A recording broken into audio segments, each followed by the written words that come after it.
मालवणातील पैसे वाटपाचा मुद्दा चांगलाच तापलाय। त्यावर वैभव नाईकांनी शिंदेंनीच पैसे वाटले असा आरोप केलाय आणि त्यालाच संजय राऊतांनीही ट्विट करून दुजोरा दिला। शिंदे मालवणात येताना बॅगेतून काय घेऊन आले असं सवाल करत मालवणामध्ये भाजपच्या थैल्यांना बॅगेनं उत्तर दिलं असं म्हणतात। दरम्यान नेमकं काय ट्विट केलंय पाहूया। शिंदे मालवणात आले आणि येतानाच बॅगेतून काय आणलं? मालवणात भाजपच्या थैल्यांना बॅगेनेच उत्तर।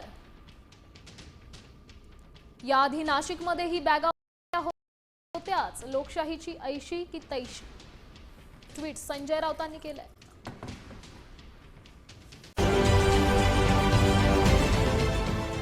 देश विदेशातील प्रत्येक घडामोडींचे लाईव्ह अपडेट मिळवण्यासाठी आता साम टीव्हीच्या सर्व सोशल मीडिया प्लॅटफॉर्मला लाईक, फॉलो आणि सबस्क्राईब करा।